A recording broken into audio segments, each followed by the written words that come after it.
Oh, I'm sorry. I was muted. I apologize. Aaron, how's it going, man? How you doing? Sorry, I just, my OBS was tweaking a couple minutes ago, so I had to figure that out. I'm sorry. Yeah, sorry. No, Eve, that wasn't on your fault. That was on me. I don't know. My internet just doesn't have a crap. Nuggetso, yo, how's it going, buddy? Happy birthday.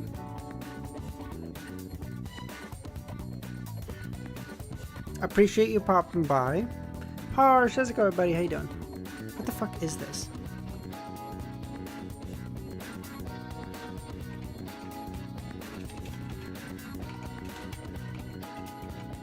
Kami, how's it going?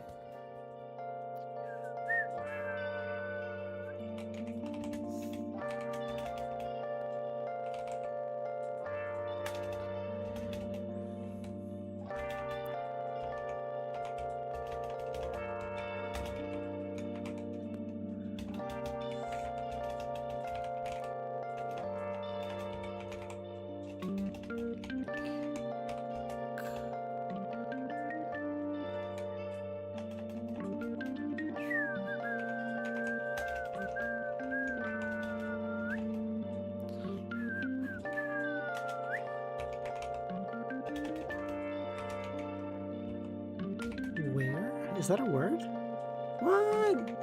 What? Chris, how's it going, buddy? How you doing? What? Well, it's going great per se. My exams are in 11 days, but I'm managing. Well, hey. Listen, I'm sorry about it's not going. Yeah, I figured that, buddy. It's all good. Are all of your exams, or just like a last couple ones, or like your exam season is yet to start? Wart? Wary?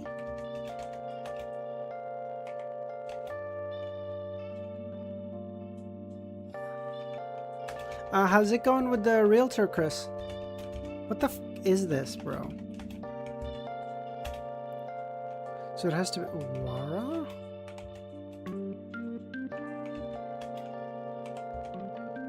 What the fuck? I feel like I just went through all the letters.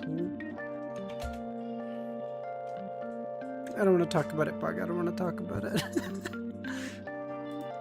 No news? Okay, well, hey, no news is shut the fuck up, shut the fuck up. No, no, no. Dude, he got me. Damn, Bug got me there. That was dumb. That was dumb. My exams start on June 24th and end July 9th. 16th? Oh, that's a long season, eh? You've got like, what, 3 weeks of just exams? Oh, that sucks, dude. How are your preps going? No news? Well, I would say no news is good news, but not in this case. It's okay. That's...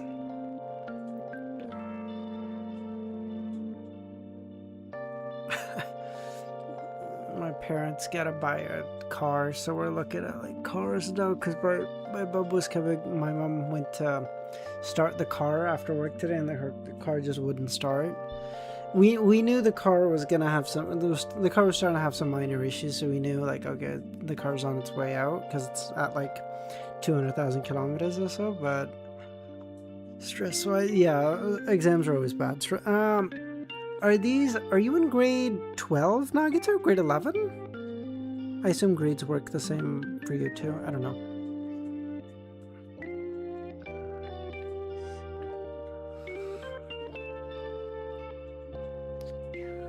12? Okay. Oh, so have you applied to, like, do you know what you want to do? Like, are you applying to college or universities, or are you doing something else? What are you doing? Next year's college? Yeah. Okay, nice. Have you applied? Have you gotten in, or how does that?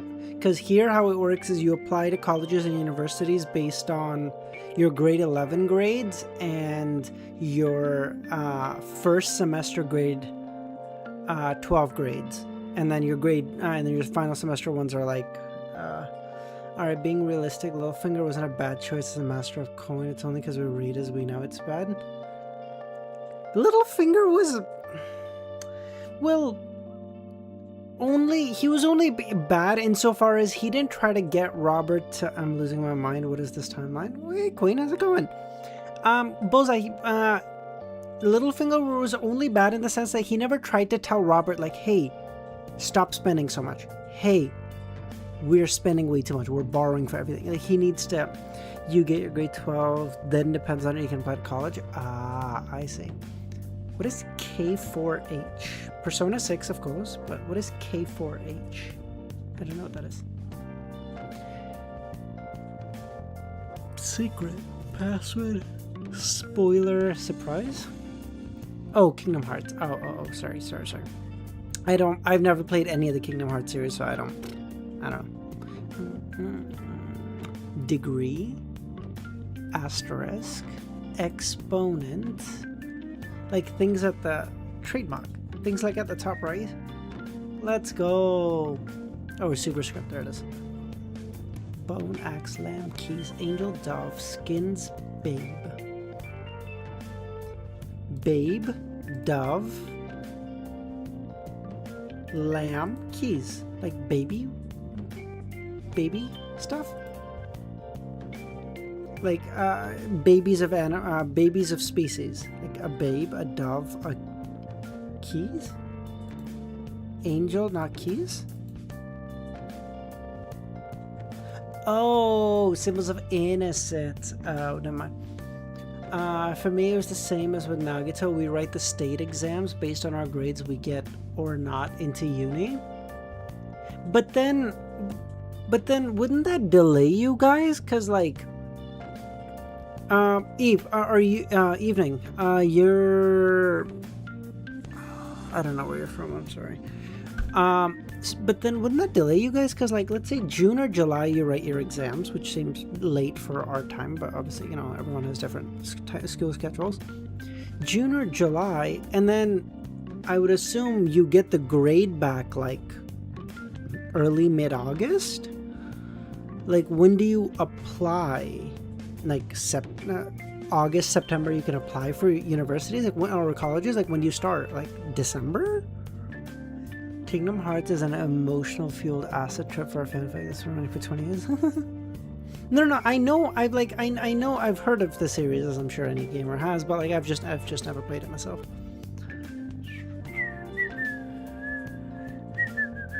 oh yeah, shit was insane for me. Last year got results on the 27th, uni began on the 5th. But like, how does that even work?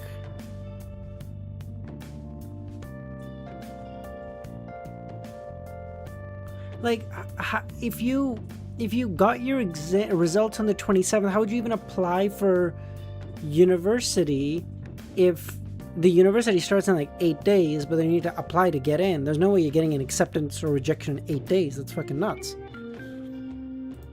That would take a while to explain. Fair enough.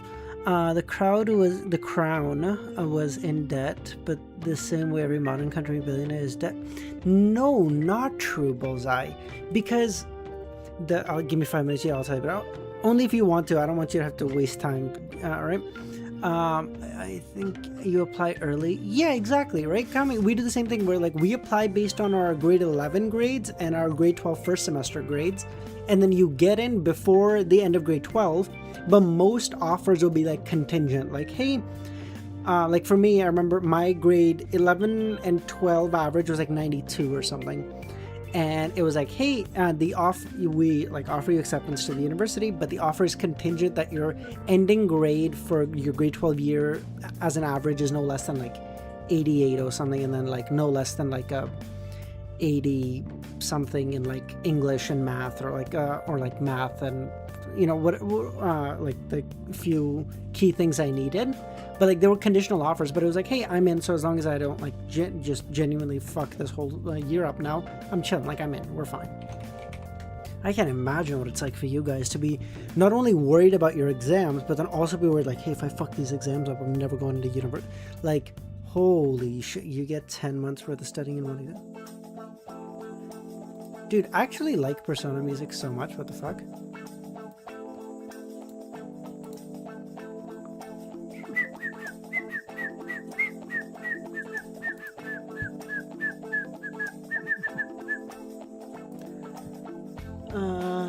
That's not what censorship even means. Yeah, exactly. Join the room when you read. Thanks, Kami. Will do, Benny. Yeah, that's not what censorship is, guys. That's bad. That's way too much on this side.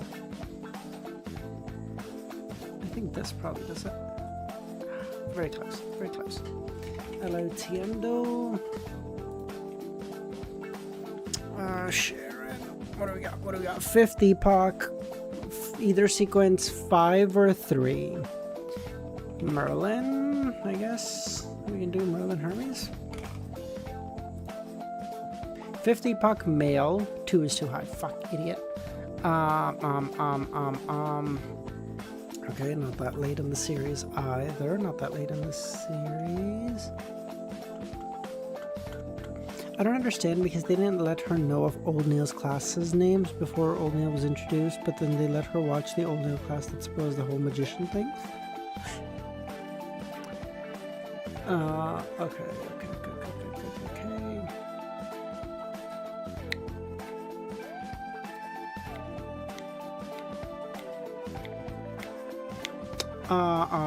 Cat Leia?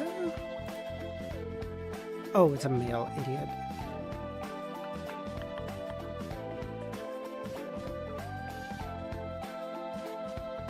They just don't take spoilers seriously like the rest of them. Maybe, 5th epoch male.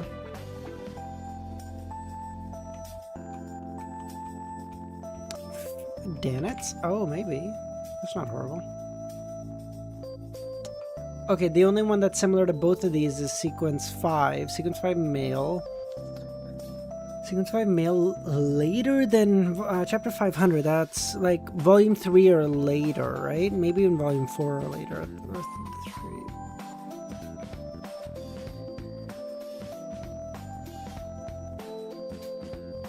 3. Anderson? This is the Anderson I'm looking. Is his last name Hood? I cannot remember. Oh wow. Okay, he was introduced in a. Okay, he was introduced in volume 3. Not Red Priest. Yeah, I know, but okay. Sequence 5.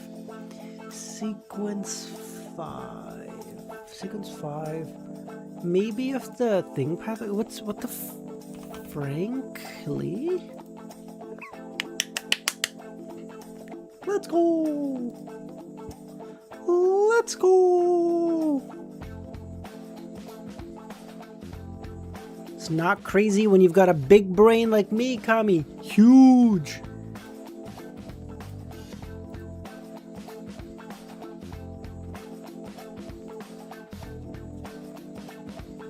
Listen, no one else got it first. I got it first, okay? How do you know? Damn it. Try hard. Your mother had me hard last night. I'm sorry. I can't help myself. I'm so sorry.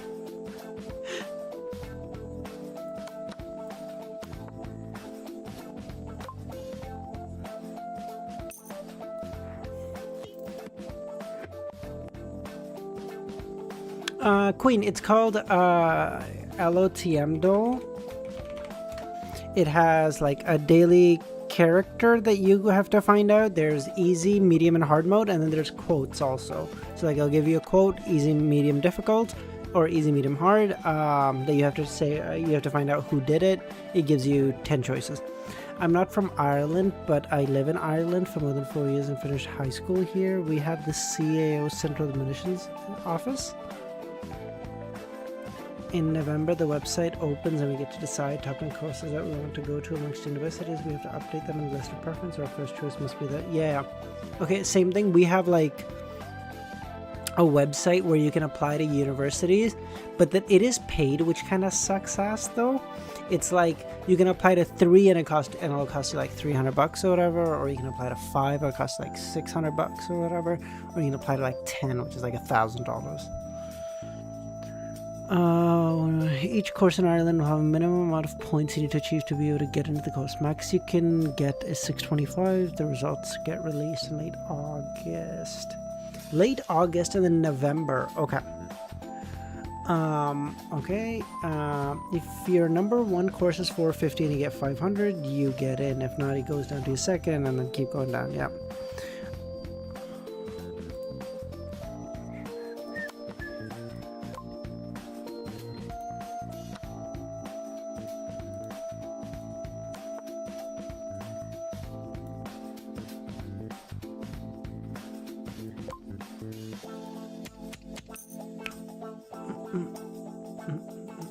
That's a YouTube restriction, not me.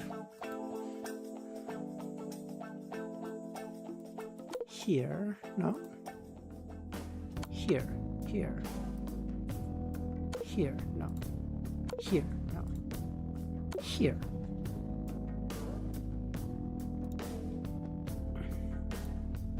Worst part is that if your grade wasn't enough for you to enter the major you want, you can enter it anyways if the grade was close. But you do that through private colleges, which are expensive as fuck. That's everywhere, dude. As much as I hate to say it, that's literally just everywhere.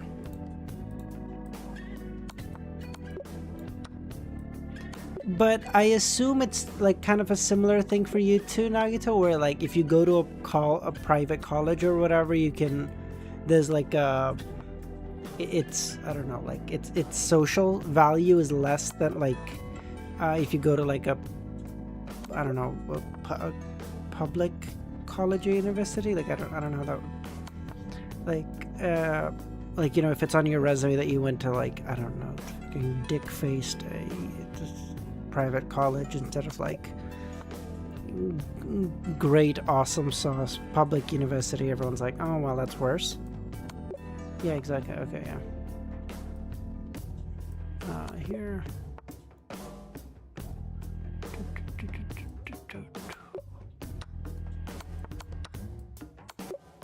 Yeah, if you're rich, it is. That's literally everywhere. That's literally everywhere. Which puts you even more importance on grade 12. What's like? Do you know, Nagito? Like, well, I assume you fucking have to know at this point. You can't exactly push it back much further. But like, what? Oh my god, what fucking major you want to take? Jesus Christ, I can't think.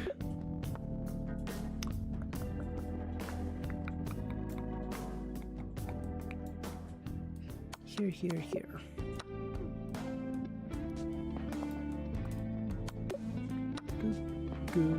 I went to community college straight out of high school, and then I went to uni.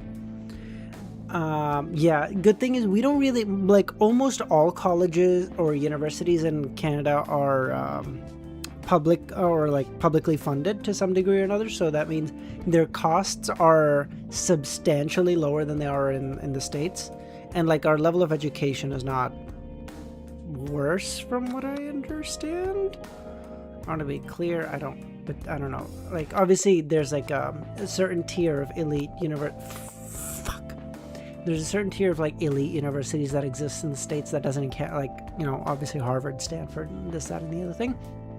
But like, for example, but like it's exceptionally expensive for like if you're a international student as opposed to like if you're a Canadian student. Like for me, my each year's tuition was like give or take 10 grand, give or take. Okay, tuition only plus like, you know, books and all the other shit, like whatever. So it was like give or take 40 grand for 4 years, whereas like for a what do you call it, for a international student, because we had like a lot of like Chinese students at my uni. I was talking to one, their 1 year's fee was like all 4 years put together, like their 1 year fee was like damn near 40 grand. It was like 32 something thousand dollars, and I was like, dude, you get this is gonna cost you like 120 grand. That is fucked. Oh, really? Even for Ireland, Dave? I would have thought like you guys are fucking, you know, European. You're like, oh no, we don't charge. You know, we I don't know. I was trying to think of an Irish accent, but honestly, it's fucking Irish accent sucks. A lot more expensive, even. Seriously? Goddamn.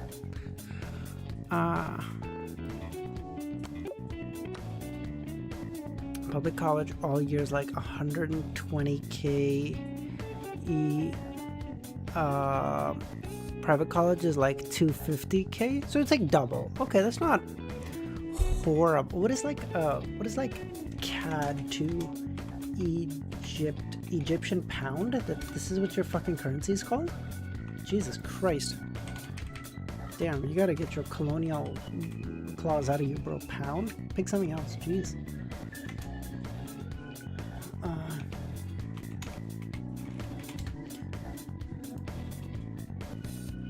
They make money on internationals? They seriously do. They actually farm the fuck out of international students. It's crazy.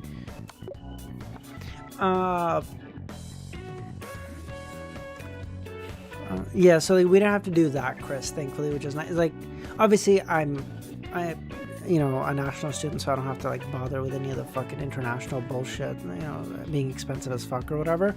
But like, even then, like, I think even compared to like your why the fuck would that be the case? But even compared to like your public colleges, our tuition's not expensive, I believe. Fuck. Where was I supposed to go? It's so weird. Because here he can just take. Oh, I come back here, and then he has to go here. Whoa, I don't know. That's weird. Yeah.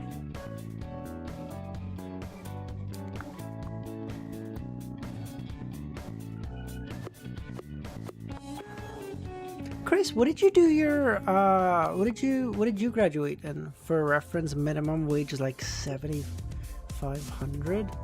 Listen, man, minimum wage in basically every country is just fucking garbage, whack shit, unless you're in like Scandinavia or Sweden, because we are so enlightened. Fuck you guys. I don't think anyone's from Sweden here. I can say that. It's fine. Fuck them.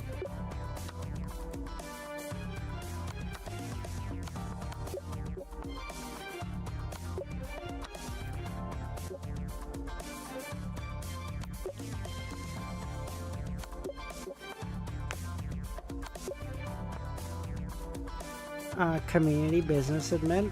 Nice. Okay. University marketing. Nice. Okay. A fellow business grad.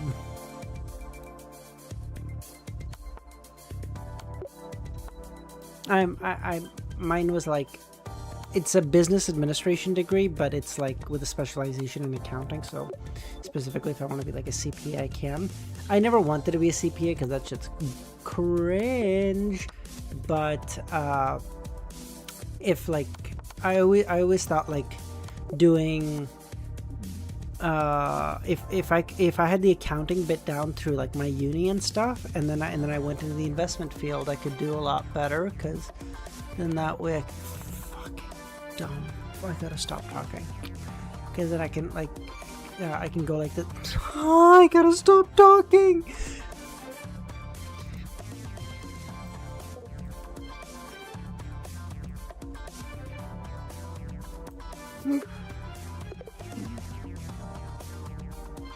Lose. Fuck. It's been 25 minutes. Can we get to reading? I'm sorry. We've been talking a lot today. Today's been fun. You know, we've just been chatting. I had no idea what I wanted to major in out of high school, so I picked something broad. I was going to do something else later, but now it did. Been there, buddy. Nah, I'm just kidding. I always wanted to work in investment. I like investments, you know. It's complicated, but it's like complicated in like a fun, I get to problem solve way, so I like it. And plus, I like math, and I hate dealing with people, so autism, hell yeah, brother. 7:54, 2 spirits. I'll join the room in a second, comment, you don't have to remind me.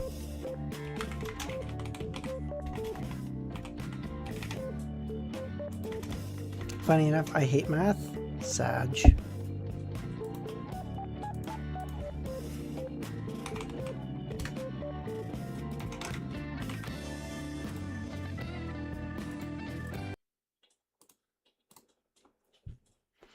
When the feminine silhouette emerged from the darkness, Ongolme and his companions tensed up. They were still unsure how to make the humanoid sealed artifact move towards the bed on its own. They could only hope that the bed, also a grade 1 artifact, would exert its allure to entice beings to lie upon it. Of course, the EBS Church wouldn't merely send a team of the highest ranking purifiers for a transaction. Undoubtedly, a demigod was overseeing from the shadows. But in the event of the incident, how many could be saved from a clash of 2 grade 1 artifacts? As soon as the somber yet serene-looking woman appeared, she moved towards the elegant classical bed.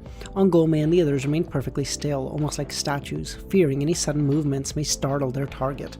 Finally, the figure with the black nun's outfit attire lay on the bed. Alright, bye Nagito, appreciate you popping by, buddy. Thank you so much. You have a happy birthday, buddy. Everyone, wish Nagito a happy birthday. Alright, good luck on the exams, buddy. I'm sure I'll talk to you before, but good luck on the exams all the same, alright? Finally, the figure in the black nun's attire lay on the bed. She yawned slightly, then closed her eyes. She fell asleep. Several purifiers stepped forward, placing their differently colored leather cases on the ground. They then pulled up the red flannel cloth to cover both the humanoid artifact and the classical bed together.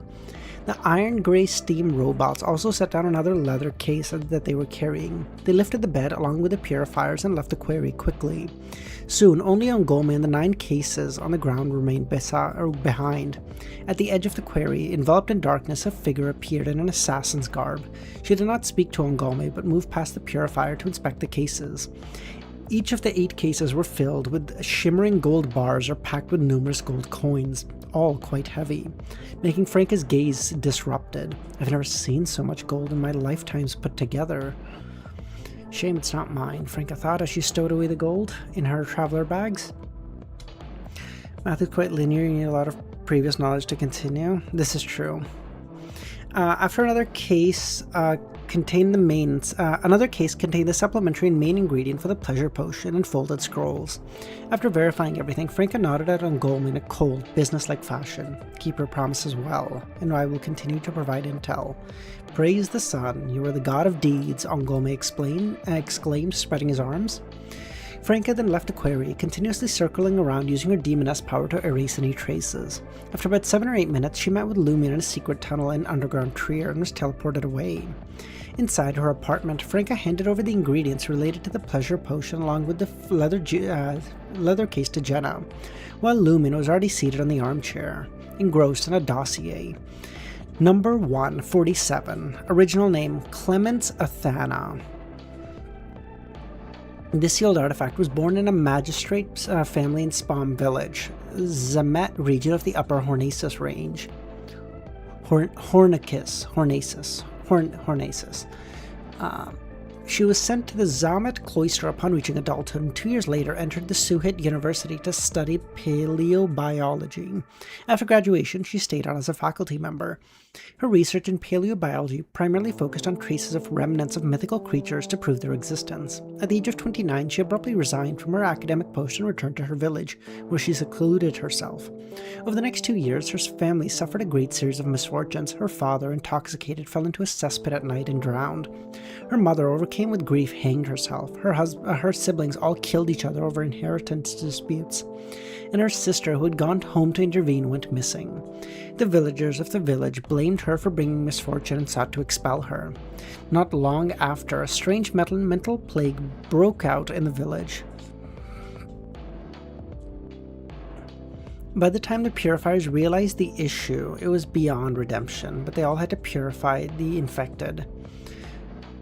Further research indicated that Clemens harbored 2 evil spirits within her, with her soul appearing to be stitched together. It is believed that one spirit orchestrated the tragedies of her family and the village's infection, while the other, unable to cope, became muddle-headed, yet fought back instinctively, eventually going insane.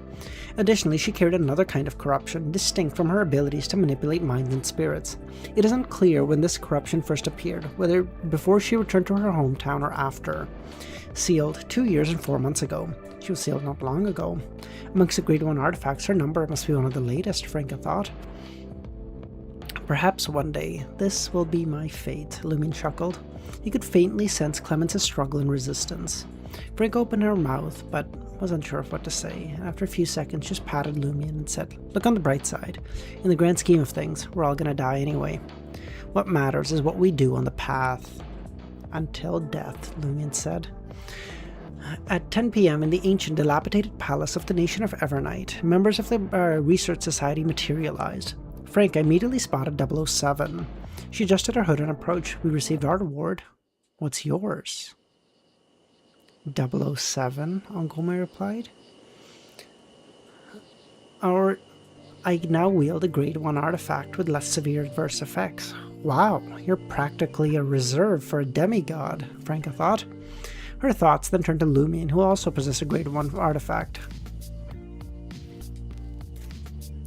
"Kami, excuse me? Yo?"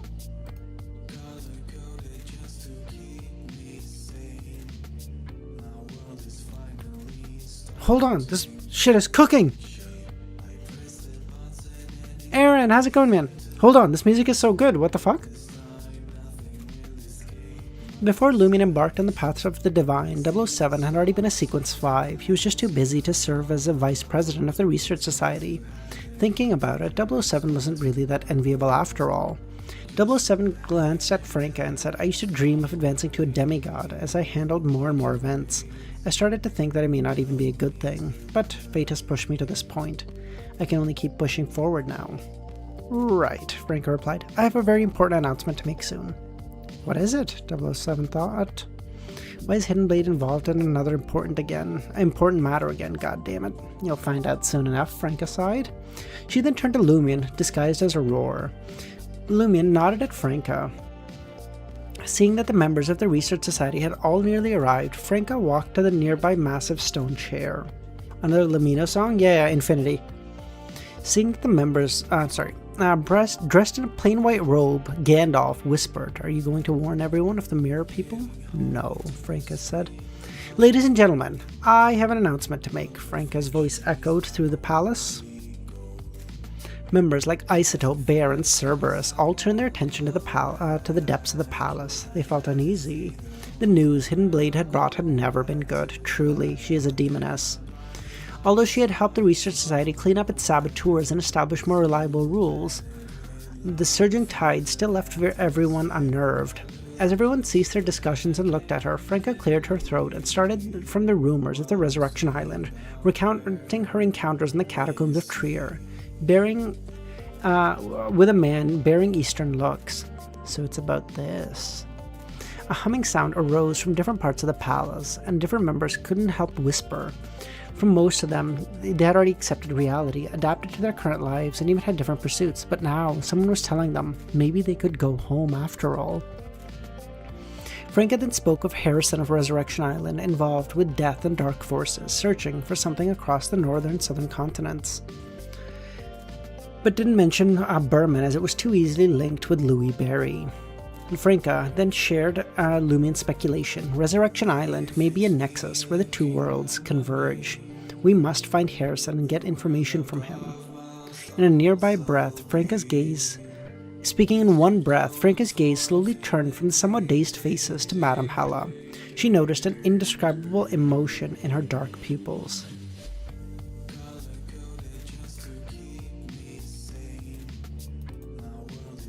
This is kind of sad.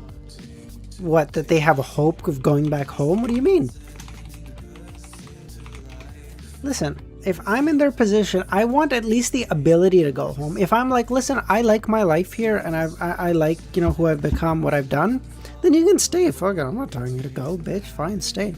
But like, I would like the ability to go home. I would like the people who want to go back home to go back home, if that is doable.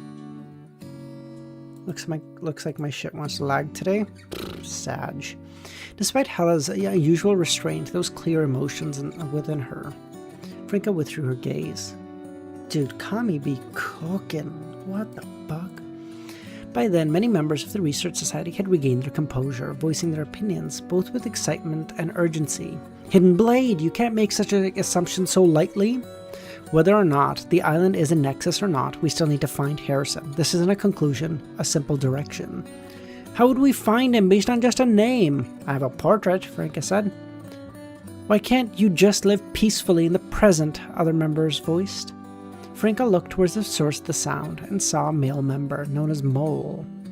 I don't want to risk everything for a slim hope. Why can't you give up on these fantasies? I don't want to return. In response to the voices, Franca wasn't surprised but sighed internally. People vary so much when you gather 100 of them. Searching for Harrison and verifying the situation are both entirely voluntary. Those who wish to can decide if it's worth the risk. Those who aren't interested can continue as before. But please, don't stop others from participating. Everyone was worried that investigating the island may disrupt their current lives, but with Franca offering the choice of free will, they could only retreat to the fringes. Seizing this opportunity, Franca added, for now, our investigation into the island is limited to gathering information. Do not go looking for it. Once we obtain the information from Harrison, we will decide whether to go or not. Right now, let me show you Harrison's portrait. Cheers erupted from the members, who said, Hidden Blade's fucking awesome! I love you, Hidden Blade! Praise be to Hidden Blade! Show us your tits! Franca chuckled and tilted her head, her worries and fear somewhat alleviated.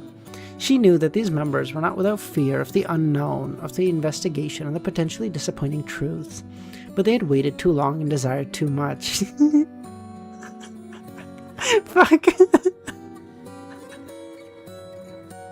Fuck, I was gonna get through it, then all three of you commented at the same time. Fuck, Dude, I was through it. I wasn't even gonna address it.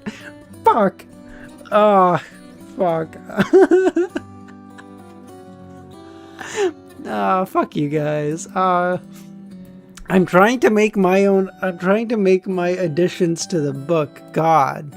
What do you guys have to make it so awkward, okay? Let me leave my mark on the book, damn it. Aaron, this channel is anything but PG-13, bro. Oh my god. Like PG-16 maybe, sure, but nothing below that, okay? Can't have kids around here, bro. She knew that these members were not without fear of the unknown and the potential disappointing truths that may be revealed, but they had waited too long and desired too much. Even a small glimmer of hope could relieve their pain. Franca took a deep breath and pulled out Harrison's portrait and affixed it to the stone chair. Everyone, take a turn to come and look, Franca called out. Do you really think that's a nexus between the worlds? Gandalf stopped Franca. It's just a theory. A game theory. No problem. Make bold assumptions, but verify them carefully. Gandalf nodded. What, in your opinion, is the relationship between the Resurrection Island and our world? I don't have any such conclusions yet, Gandalf chuckled. I need more information. She shared the existence of the Samurai in Women's Spring, the Underworld Taoist, and the Celestial Master with President Gandalf, whom she and Lumion had decided to inform before attending the meeting. They had only shared this with Hela. The relationship between the two worlds may be closer than we thought, Gandalf listened. The phenomena of transmigration may have started even earlier. With so many signs and traces, it is incredible we have not encountered them, while you frequently do. Gandalf mused. After parting from the half-giant, she was cornered by 007. We've yet to find the person who may be Harrison. Maybe he's no longer in Trier, Franca refrained from complaining. Would you like to return to our world? She asked. Of course, but I'm afraid everything could be oh so different. But you want to add people telling... Okay, Kami. Heckling and just pornography are two very different things, okay? I'm sorry if you can't tell the distinction between those two, but the two are distinctly different. They're not even close to the same. Although the era from which Roselle transmigrated isn't far from ours, if we return now, we'd only miss a few days of our lives. No one has gone back yet, so we can't be certain. Maybe the rules for coming and going are different. Okay, Chris, you see my point though, right? Like, there's a difference between, like, we're just reading these two have sex and someone just heckling Franca. Just a little Geronimo for the boys, you know? 007 glanced at Gandalf, sitting on the steps, scribbling in a notebook, and asked Franca, what did you discuss with the president? He seems quite stirred. Kami, you remember what happened in Dara Serva this week, bro? I'm not gonna sit here with you judging me, god damn it. Franca, managing her emotions, took the opportunity to share with 007 what she had told Gandalf. Why didn't you tell me this before? What else haven't you told us? I didn't do shit. Oh yeah, when you do it, it's nothing. Okay, bro. Listen, I didn't say shit to you, okay? People say shit that maybe people don't like. Alright, whatever, shit happens, no problem. But now you're gonna start fucking, raking me over the coals with it, motherfucker? We can do this two ways. I was just afraid you would really go all 007, Franca joked, only to be met with a stern look, which made her chuckle. Sometimes it's not that I don't want to share. It's either not the right time or I don't have the permission. I'm not Lumion, who has to squeeze out information like toothpaste. If I could tell, I would share everything, Franca thought. 007 knew that Hidden Blade may have joined a secret organization and understood. You all have found so many traces of another world beneath Trier. I can't believe the two major churches have watched over Trier for over 1,000 years, but I found nothing. When I become a demigod, a senior deacon, maybe I'll be allowed to look at those dossiers, eh? In the corner where the academy group gathered, Professor, Associate Professor, Principal, Isotope, and the others all viewed Franca's portrait of Harrison posted on the stone chair. A woman with a periodic table painted on her face in a washable paint. What? Dude, how cringe! Dude, this is like female Sheldon from The Big Bang Theory. If we really want to find a way to our world, would you want to return? If we can bring our children without having to leave anyone, we definitely would, Professor and Associate Professor said. Principal, suspected of being a sanguine, laughed. If I could keep my abilities, I'd be willing to go back. Isotope chuckled. I have no attachment or affairs that a mere modern life could replace with a sense of accomplishment I have gained in this world. I do not wish to go back. There's hydrogen and helium and lithium beryllium. It's definitely, yeah, please don't do that, Kami. What about you, Muggle? Lumion paused for a moment and said in the voice of Aurora, that is the place I long for day and night, but I would like to take some people who are close to me. After much discussion, things finally cooled down, and as everyone naturally fell silent, Lumion lifted his chin and looked around. Does anyone know someone from the Moses Ascetic Order? Everyone turned their gaze to Muggle. Why are you asking? Professor asked. I want to pass a message to the Moses Ascetic Order that there is a traitor amongst them. Traitor? Have you heard of the Mirror People? LEMMiNO asked. Would you go back if you had attained success in this world? Aaron, it depends on a lot of things, man. Like, what does success mean? Like, yeah, I could be a Beyonder. I could even be a mid-sequence Beyonder. I could maybe be a Sequence 5, whatever. But, like, there's a lot of things. It depends on your life here. It depends on how attached you are to this world. It depends on how happy you are. It depends on a lot of things. Like, I don't know. I like to think so. I like to think I would want to go back to see my family and my loved ones and such, but it depends on a lot, right? Maybe how long you're there. I don't know. Maybe you find loved ones theirs too. Who knows?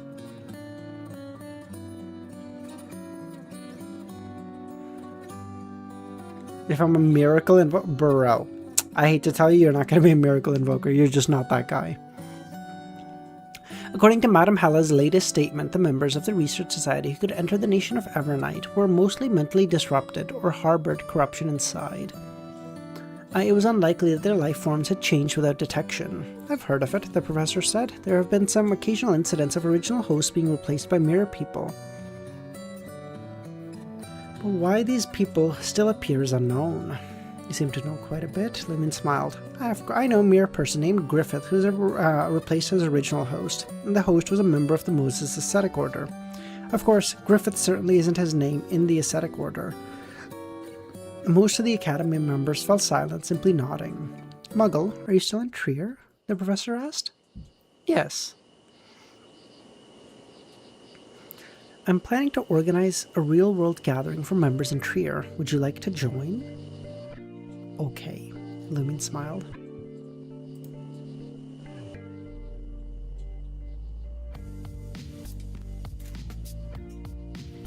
None of us are advancing? No. Trust, brother. I'm gonna, as soon as I land, I'm gonna go, Adam, I need you to protect me, okay?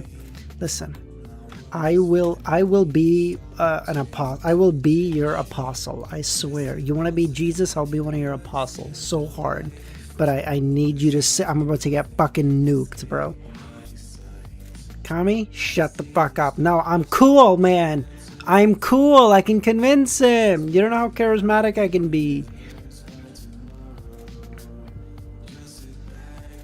After finalizing the details of the real-world gathering through Madame Hella, you have a higher chance with Evernight. Evernight's not. That's not happening. Adam, please, I need this. After finalizing the details of the real-world gathering through Madame Hella's messenger,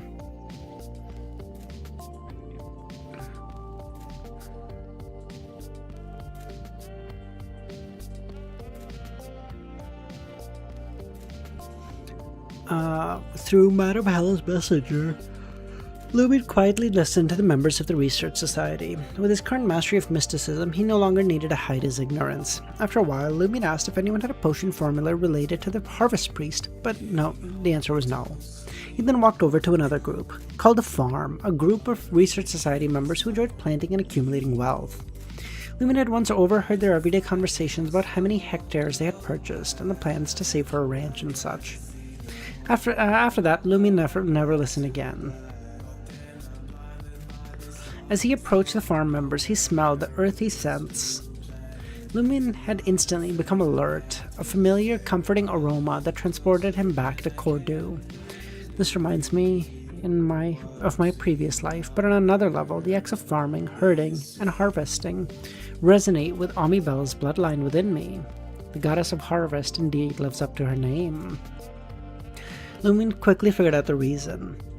Although consuming the remnants of Amibel's umbilical cord hadn't enhanced his powers or abilities, it had attracted the Great Mother's gaze, allowing creatures she had blessed or created to sense his bloodline. Amibel's residual bloodline subtly altered his perceptions of certain things. As LEMMiNO listened to the group before discussing, he keenly observed each person's reaction. Although only creatures lacking unnecessary intellect would mistake him for a child of the Great Mother, those who had received the Great Mother's boons or were created by her could sense the bloodline within. Alright, good night, Eve! Yeah, go to bed. Ireland, your time's late as fuck, eh? What is it? Well, 1 AM, that's not too horrible.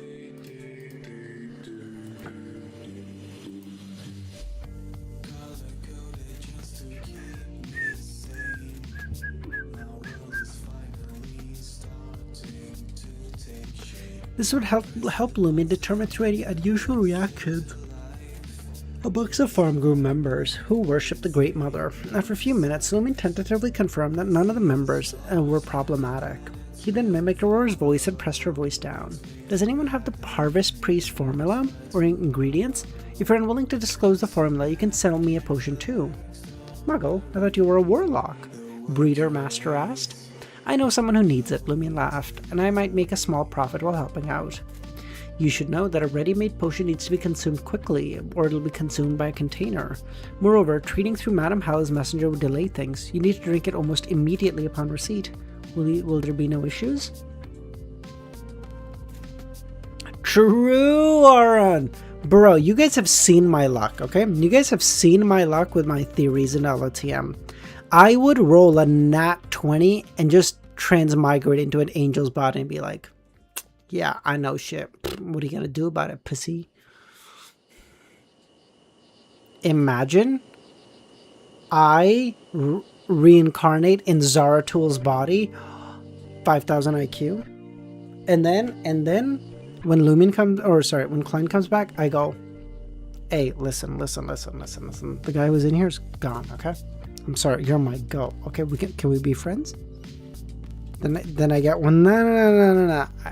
I'm just like, listen.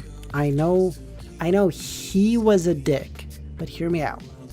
You and me, same.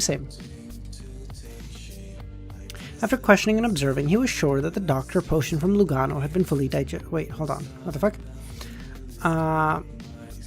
That the doctor potion from Lugano had been fully digested. This was a doctor who had treated an angel and a fake angel. After Ludwig was beaten by Loki, it was Lugano who treated him and healed his wounds. After contemplating, Breeder Master said 20,000 gold reso. It's pricier than just buying the ingredients separately, but we have to respect intellectual property rights, you know? Normally I'd charge between 30 and 35, but we're all members, right? No problem, LEMMiNO said. He already had 19,000 gold reso and bills and coins on him, so he made an upfront payment of 10,000, agreeing to pay their balance upon receipt of the potion. They brought in 007 from the sanctuary to notarize the agreement. Pleasure doing business, Breeder Master said.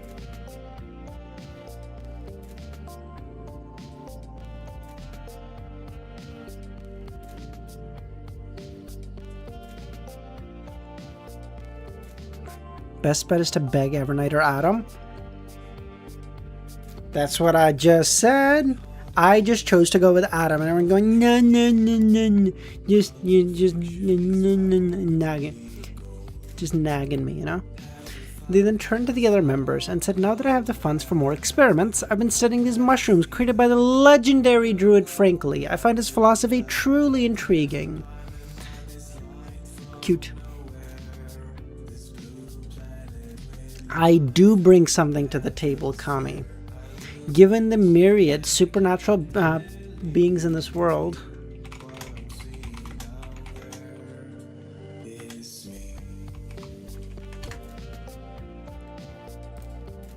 what do I bring to the table, you ask?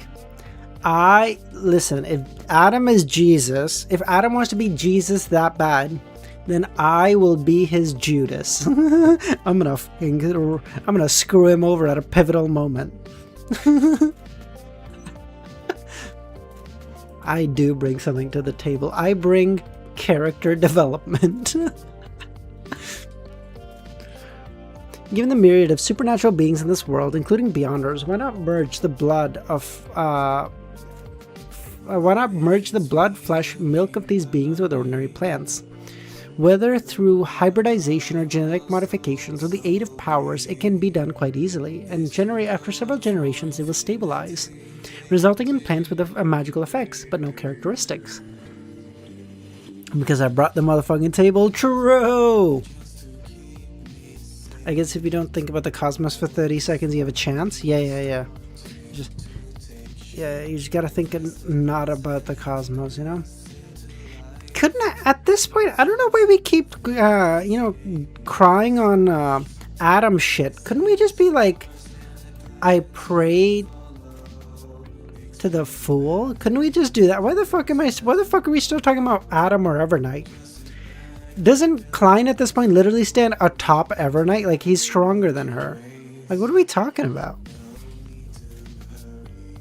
The first time he heard the name Frankly was in Cordu village in the dream, where the official Beyonders said that a saying circulated at sea. I'd rather come to face to face with the pirate admirals or even the kings than run into Frank Lee. Later, when Lumen was at sea, he heard no rumor. Oh, I'm sorry, a sleeping person? I'm sorry, the sleeping person who has a fucking seal on an inevitability angel right now, cause why not? What are you talking? It's not like he doesn't reply. He replies more than actual gods. The 7 Orthodox gods are bums. Evernight being the sole exception, sure. Like, everyone else is just bums. Klein is asleep and offers more help. Later, Lumen, who was at sea, heard no rumors of Frank. Franca looked towards a member named Someone and asked, weren't you looking for a Marauder Pathway Sequence 5 characteristic? Still need it? I just got one. If you don't want it, I can go to an artisan to craft it into an item. It seems your friend isn't you. Someone sized up Franca. I don't need it anymore, but wouldn't mind another. Flat rate, 5,000 pounds. That's about 120,000 Vril d'Or. 200,000 Vril d'Or, not a coin less. 150 at best.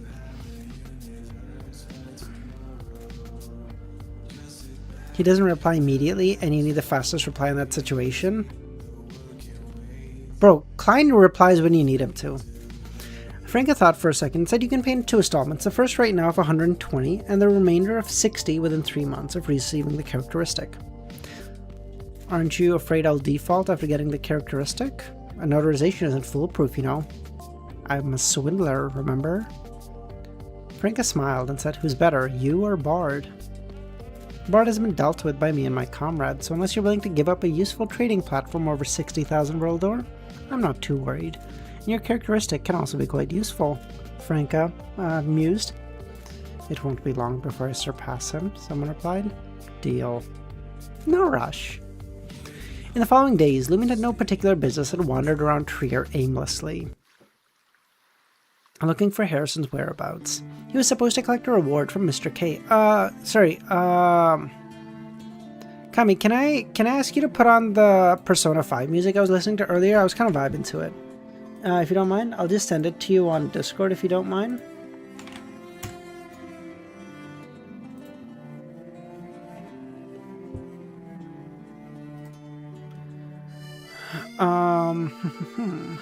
Frank completed her transaction with someone and received a down payment composed of bills and coins worth 5,000 pounds.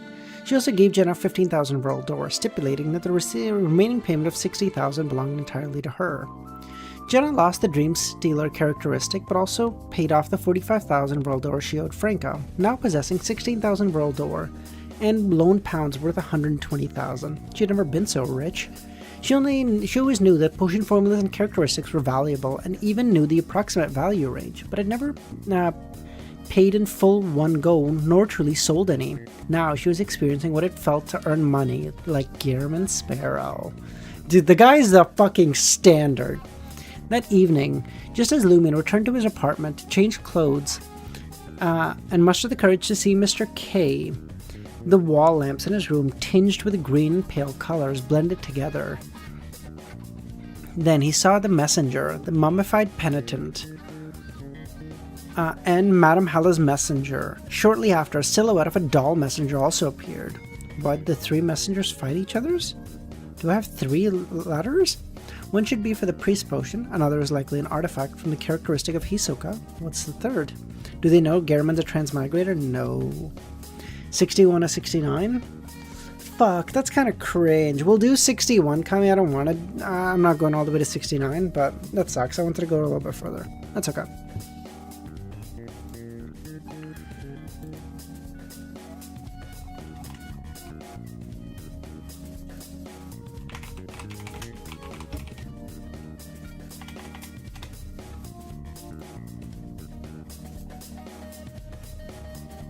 I'll check if there's a... Yeah, you don't have to. It's all good. It's all good, Kami. 61's fine. As Penitent and the pure silver skulls appeared, the doll messenger instantly floated beside LEMMiNO, as if confronting the other two. The skulls set down a burlap bag on the desk, and then fixed its gaze on LEMMiNO. Baneful dropped a letter and silently returned to the void. LEMMiNO wanted to take the opportunity to chat with the messenger about his past and ask of his relationship with the true creator, but given the circumstances, he decided to focus on the skull. LEMMiNO picked up the burlap bag, which resembled a book bag, and took out a flask. Behind him, the doll messenger floated closer, curious. LEMMiNO unscrewed the greyish-white flask to find a golden liquid inside. If it weren't for a lack of the malty scent, he would have thought it was beer. It is indeed the Harvest Potion formula, or Harvest Potion. He saw a letter written by Madame Hella. It needs to be drunk within 15 minutes, or you will end up with an alcohol flask that can bring harvests.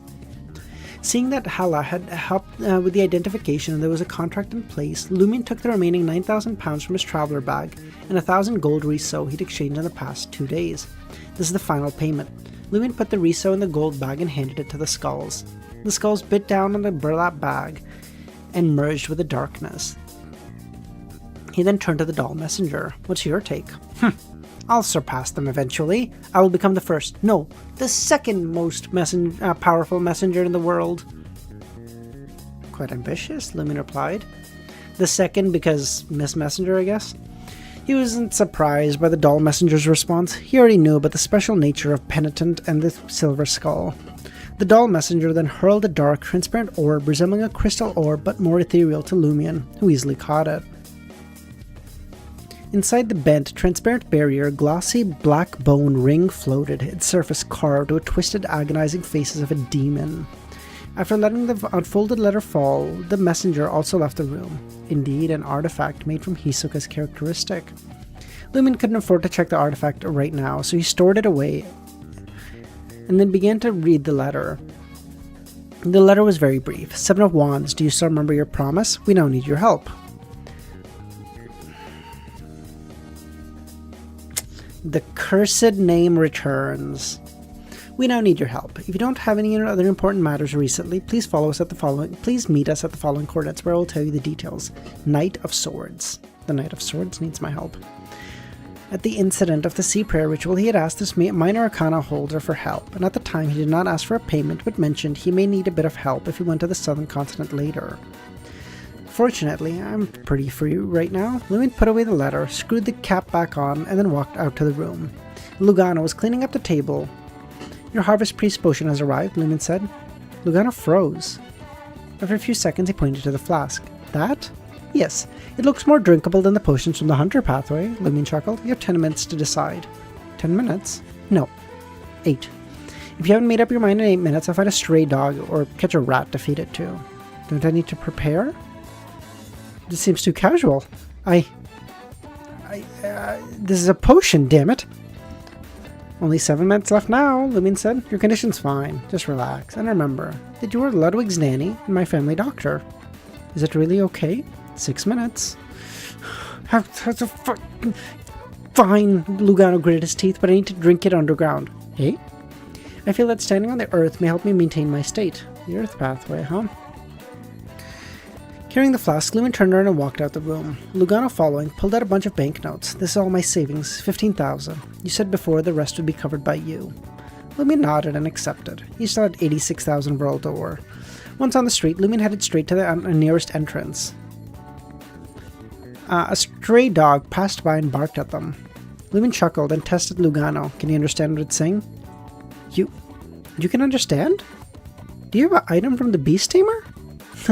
It says, I heard you're going to feed me a portion of the Harvest Priest potion. Why haven't you given it to me yet?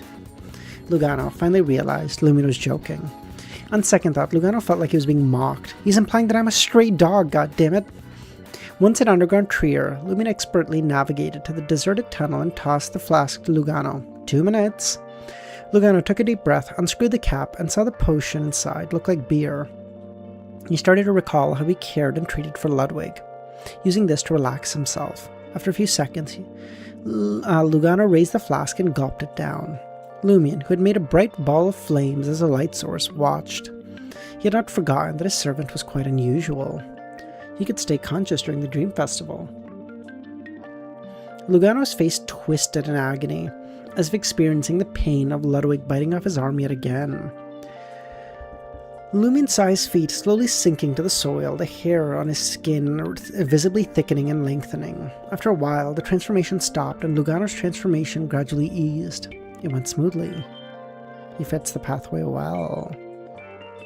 I don't like beer much myself, Chris. Agreed. I will drink it if, like, that's all we have and everyone's drinking beer, whatever, but, like, I don't enjoy it. Like, I'll never be like, oh, can I get some beer? I'll be like, all right, what are we drinking? Beer? Yeah, fuck it, I'll take it. What abilities have you gained? Lumion asked as Lugano's eyes slowly regained clarity. My healing capabilities have expanded. I can now cure diseases in plants and fields. I can also catalyze seeds, making them grow or reproduce faster, dividing into 2 scenarios. First is placing both hands on the earth, allowing seeds and plants within 30 meters to grow or reproduce much faster, though not instantly. The second is directly holding some seeds or plants and fully catalyzing the life within. The latter allows me, quickly, to create a large amount of vines, which can be used to entangle enemies. So you can catalyze the life contained within plants, but can't be used on humans. No. If you encounter a creature that is essentially a plant but has intelligence, could you cause all of its life to burst forth quickly? Well, I'd need to be able to touch it. Lugano indicated that this was dangerous. Plus, I'm not sure if it would have the effect you're thinking. If I could obtain seeds of different mutant plants, my catalytic abilities could play quite a role in combat, Lugano said. I can also command plants and insects within a 30-meter radius to provide me with the appropriate support, as long as it does not exceed the species' limitation. However, intelligent ones won't work. I've also gained a few ritual spells, mainly for summoning rain. This really does lean towards the concept of harvest. If I could obtain seeds from a magical plant, or be in an environment dominated by plants or insects, he could play quite a role. The Beyonder abilities to directly catalyze plants to unleash their life force has vast possibilities. Amidst this dance, right? Yeah. Amidst these thoughts, Lumion looked at Lugano and asked, have there been any enhancement to your body? Some, but not many. Lumion pulled out a letter from his pocket, sent with a Hisoka sealed artifact, and began reading it. Temporary name, Devil's Whisper. Positive effects. 1. Devil Arm. To minimize the negative impact and make it easy to use, the ability of this bone is reduced. Original Devil transformation targets the entire body, but now only affects the arm wearing the Devil Whisper. Causes the arm to swell, darken, and sprout sinister patterns, as if covered with a thick layer of armor. The flesh becomes highly elastic and resistant. The arm in question becomes immune to most poison, resistant to curses, fire to an extent, and much stronger. You know what I'm imagining right now, what this is? And the name kind of fits too. Chad's, I believe it was like El Diablo, his thing was called. From Bleach. Like, this is what I'm imagining, and it kind of fits because I think it was called like El Diablo. Like this arm kind of fits perfectly. I think that's what it was called. I can't remember. El Diablo obviously meaning the devil, so that kind of works obviously too.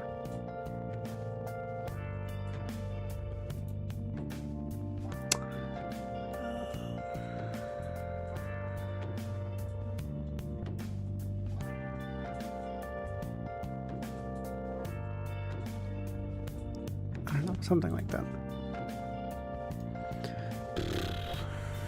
He then gets negative. Hey, listen.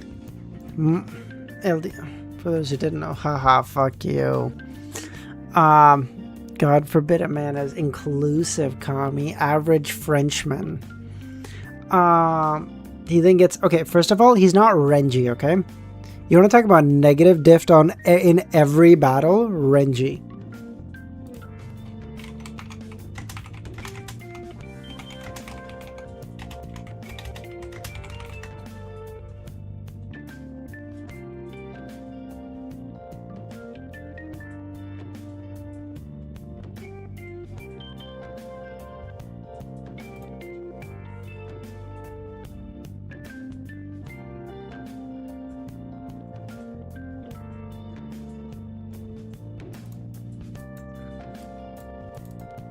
I still don't know what negative diff means. Like, as in the guy who's the guy who wins is like actively trying not to win and still wins.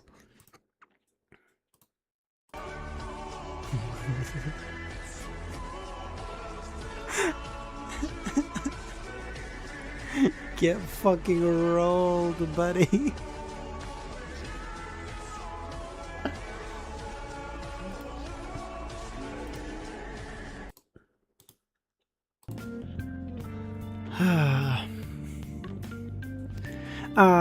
Number 2, malice perception. For the same reason, malice perception granted by the ring only helps you sense whether people around you will bear ill will towards you, not detect looming dangers. 3. Desire incarnation. This is a power I specifically requested to emphasize, sacrificing the chance to obtain other effects. Moreover, it's to ensure its full manifestation and increase the ring's negative effects. It can transform your body into a shadowy black liquid composed of various emotions and desires, helping you avoid damage, conceal your movements. This sounds quite useful, but is it worth my special request? You'll understand why. So by suppressing the reduced negative impacts of the first 2 effects, some of the impacts have returned to the desire incarnation ability. But why is it so special? 4. Wraith Shriek. By rubbing the demon relief on the ring's face and emitting a loud sound, you can create a similar effect to a Wraith Shriek. Negative effects. After wearing it, your malice will become more pronounced. If you can't control yourself and indulge in malice, you'll slip into the abyss gradually and be controlled by the malice. If you indulge in malice while wearing it, you will become its puppet, and it be the driver. While it's not a single indulgence in malice that will result in being controlled, it is difficult for humans who have tasted the sweet lure of malice to not continue. According to my estimates, the conspicuous malice combined with the existing negative effects of the contract ability will negate all your endurance from ascetic and your own willpower. Moreover, whether worn or not, just carrying it with you will cause your body to suffer burns, both internally and externally. Placing it in the bag will mitigate the effect though. As a pyromaniac though, you can withstand these burns for a long time. Furthermore, including yourself, people within 100 meters of you will be subtly influenced by the Devil's Whisper, more prone to ill thoughts and impulsive actions. The rest is okay, but after wearing the Devil's Whisper, my emotions and desires will be my greatest weakness. Its sealing is quite simple though. Lumin then pulled out the pitch-black bone ring and pressed it against his hand. His right hand felt like it was moving through a dense swamp, struggling to touch the ring. And at the same time, the sphere crumbled, unfolding on its own. He then slipped the ring onto his left index finger. His body liquefied and became ethereal. He turned into a pool of black liquid. Lugano shivered uncontrollably. The newly advanced Harvest Priest asked Lumion, "When can we return to the surface?" Lumion gave him an icy glance. Just asking, Lugano shuddered. Thoughts on the artifact? It's pretty cool. It's pretty cool.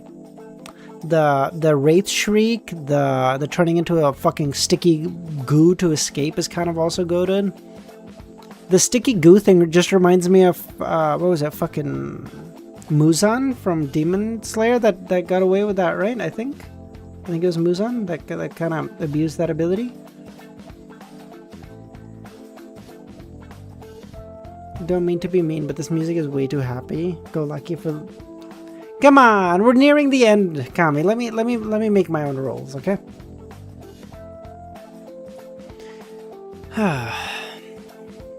Both the Sword of Courage and the Devil's Whisper gave him a chance. If I were to become a Sequence Force Saint in the Desire Incarnation form, that demigod were likely suffer the corresponding emotional and corruption desire, or desire corruption.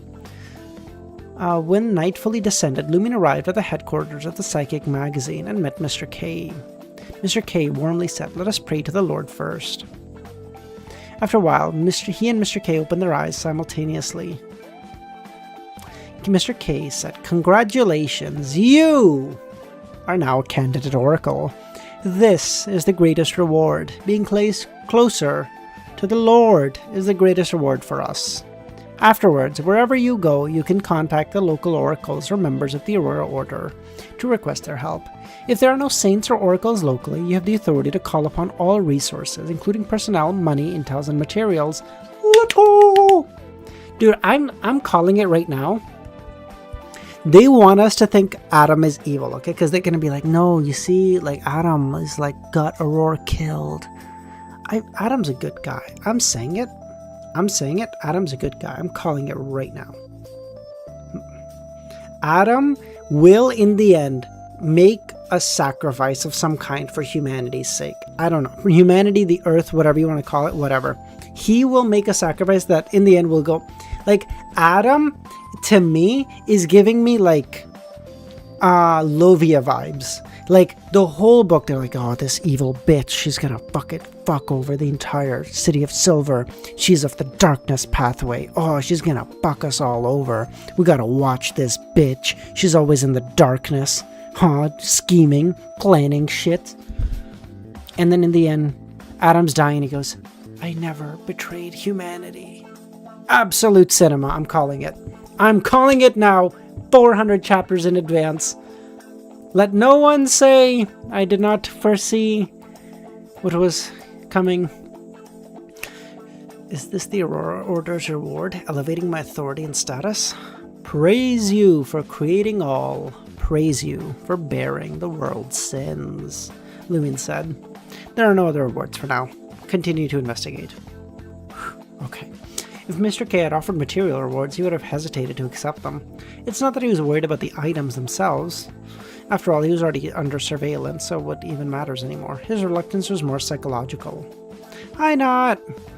Lumin pondered for a moment and said, "I may be heading to the southern continent soon to wrap up some things. I don't know how long I'll need." "Alright. Where?" I don't know yet. Mr. K didn't inquire any further. "We have saints and oracles there, and many followers of the Lord. Once you determine the location, I can help you contact the person responsible as needed." "Thank you, Mr. K." "No need for thanks. We are all oracles now. Not being equals is disrespectful to the Lord." "But he's a candidate oracle." But all the same, Mr. K is so good. He's like, "No need to thank me. It is only my duty, my brother." Oh my god! I got it. The whole time, Mr. K's been reminding me of someone. I'm like, damn, I don't get it. Who's he? Okay, hear me out. I know I'm gonna have to fight for my fucking life after I say this, but I'm gonna say it all the same. Fuck you guys, okay? You know who he reminds me of? Aoi Todo from JJK. You know, bursting into tears, the being so emphatic, no need, my brother. My besto friendo. Oh my god, he gives me the that's who it is. Oh yes, okay, I'm gonna...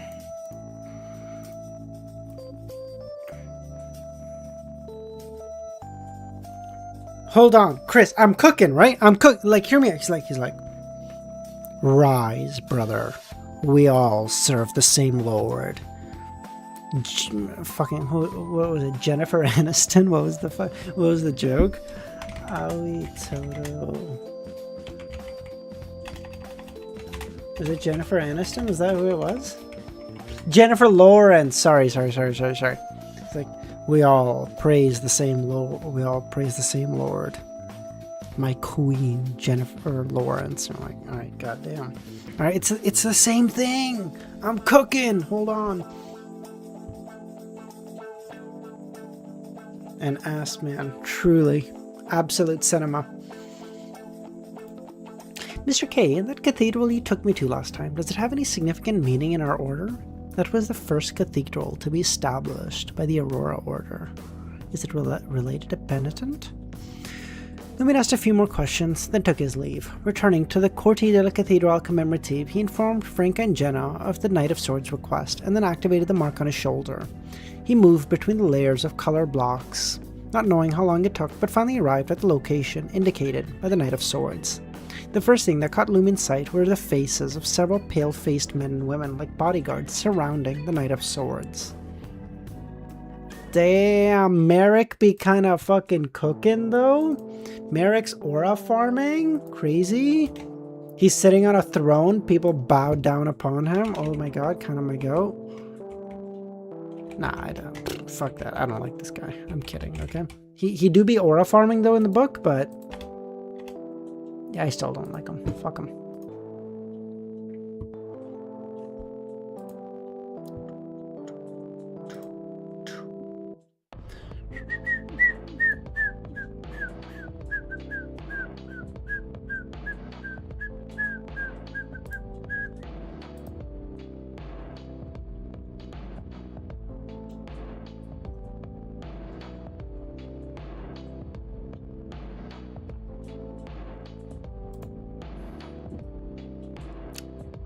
Fuck him, bud. Merrick's annoying. Beside the Knight of Swords lay a boundless lake, its quiet crimson waters shimmering. Lumin couldn't help but lift his head to gaze up, feeling the night sky, hung with a crimson moon, seemed closer and much clearer than usual. Even the stars, obscured by the moonlight, were faintly visible, dense as if forming a brilliant, vast river. I don't like him. I don't know. A chilly wind blew past, and Lumin turned his attention to the Knight of Swords. "Aren't you cold?" he asked. It was negative 15 degrees Celsius right now. For me, temperature has lost all meaning. And besides, the cold suits me better. Oh? Extreme temperatures all the way to 100 degrees Celsius or absolute zero don't affect you? What's the matter? Lumin asked. This is the Raklev area of the former Highland Kingdom. I would like your help to find something here. Oh? What can you not find that I can? Lumin asked. Having worked together, Lumin knew that the Knight of Swords was a Sequence 5 Wraith of the Prisoner Pathway, from the Temperance faction. Combining with this information, Lumin guessed that the Knight of Swords was a member of the Temperance faction, representing his faction within the Tarot Club, serving the Fool. Moreover, having seen a Temperance faction angel suspected of being a messenger of Mr. Fool himself, Lumin knew this faction was not weak, but rather strong. Considering this, if the Knight of Swords truly needed to find a person, it would be quite simple, no? Is he thinking it's a waste of my promise if not used? Or do you, like me, prefer to rely on your own abilities? Ah, it's more like you're relying on my mystical abilities to attract the evil gods bestowed here, eh? Someone's spiritual intuition tells her that you can solve our problem and provide the most effective help. What do you need? Please, allow me to introduce myself. I am Merrick, the Knight of Swords of the Tarot Club's Minor Arcana, and also a member of the Temperance faction of the Church of the Fool. You are aware of the origins of the Temperance faction, are you not? Lumin nodded and said, Luminly. We are looking for an important member of the Primordial Moon faction within the Indulgence faction. Lumin's first reaction was to look around for any companions of the Knight of Swords, but he found no one. As for the pale-faced men and women, he did use his Eye of Calamity, confirming visually that they are indeed zombies. The Primordial Moon. Wasn't the Rose School of Thought only known for the split factions of Indulgence and Temperance? Where did the moon come from, goddammit? Is this something from the Tamara family? Infinitely divisible? The Knight of Swords earnestly explained. The Primordial Moon faction joined the Indulgence faction later, originally a branch of the Life of School of Thought. They grasped the Apothecary, which is also the Moon pathway. Later, guided by the Primordial Moon, they defected from the Life of School and later joined the Rose School of Thought. Life School of Thought. Why does this keep getting more and more complicated? Seemingly sensing his thoughts, the Knight of Swords spoke. The Life School of Thought primarily follows the Fate pathway and is now an ally of the Tarot Club. This matter has nothing to do with us. Do not add unnecessary entities. If irrelevant, best leave it be, LEMMiNO remembered, Aurora once said. Glancing at the pristine, boundless lake, Merrick explained, the member of the primordial moon faction we are looking for possesses a very important artifact. How are you so sure that they are in the Rocklove area? 2 incidents here and some residual traces point to him, but we haven't found him yet. Meanwhile, another event occurred that proves he is still here. Is he of the apothecary pathway? LEMMiNO asked. Yes. Which evil god is the primordial moon? LEMMiNO asked. Likely an incarnation of the Great Mother, also known as the Mother Tree of Desire. The Great Mother. Has the primordial moon's important followers received a boon from the primordial moon, or the Great Mother? Possibly. A follower of the Great Mother having received her boon means they could sense my lineage within a distance. The Knight of Swords hadn't thought of asking for my help before, and I had only recently received the lineage. Are they trying to lure out the target using my lineage? This person's spiritual intuition is spot on. That person is named Oxyto, a Sequence 4 Shaman King, demigod of the apothecary pathway. Do not worry, we will provide you with protection discreetly. This is a portrait of Oxyto, depicting a handsome young man in his 20s, his skin pale as if he had been exposed to the sunlight in a long time. If there is a boon, the target's current appearance and target may be uncertain, LEMMiNO said. Tell me about the incidents that have occurred recently. We first heard from some merchants and about several instances of a full moon in Rocklove at times it shouldn't appear. At the edge of the Lake Dolch, we discovered a burial site where dozens of humans became nourishment for the earth. Their abdomens tore open, and something seemed to have crawled out. Was it both men and women, LEMMiNO thought? Yes, the male's abdomens were also torn open. Yeah, that's definitely the Mother Tree of Desire. He then pointed to a stack of paper in LEMMiNO's hands. More detailed information is in here. I may need my companions to assist me. Can you protect them too? LEMMiNO asked. No problem, as long as you are within 5 kilometers of each other. Then I'll go back to study the materials and make some preparations. In Quartier de la Cathédrale Commémorative, after listening to the request, Franca scratched her head. Forget the risk of searching for a demigod. I think you alone should be able to handle that.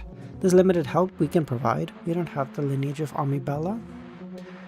Anthony said I could help cover up the traces of the investigation, making those questioned forget they were asked.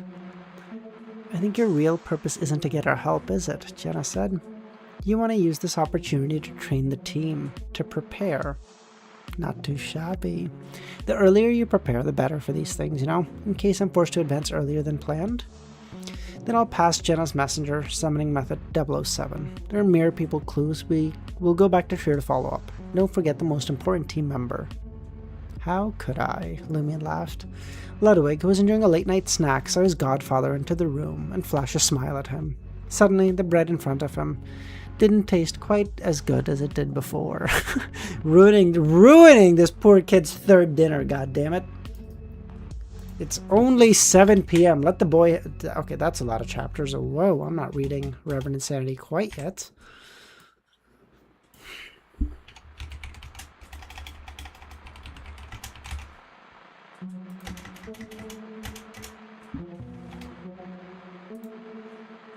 Do do do do do do do do do.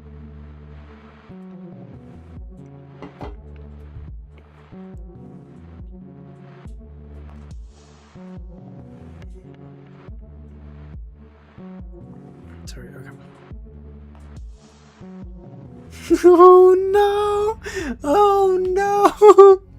Dude, it's so funny. Okay, sorry, a little small tangent, okay?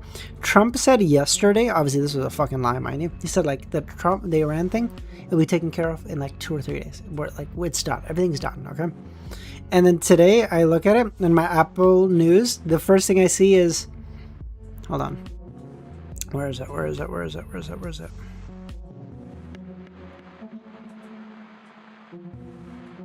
Trump swears revenge after U.S. chopper downed. Bro, this shit is not ending, bro. Bro, this shit is not ending. In the southern I'm so sorry, Dr. Z. I don't mean to make light of it, okay? She's not here, but all the same, if you watch this in hindsight, okay? I don't mean to make light of it. It's just the fact that this fucking retard is heading the US. It's just, listen, Americans are dumb, we know this, but like the fact that this is the guy, out of 300 million people, they went, yeah, that guy. You know what? He did such a bang up job the first time. Put him back in, bro. Oh my god.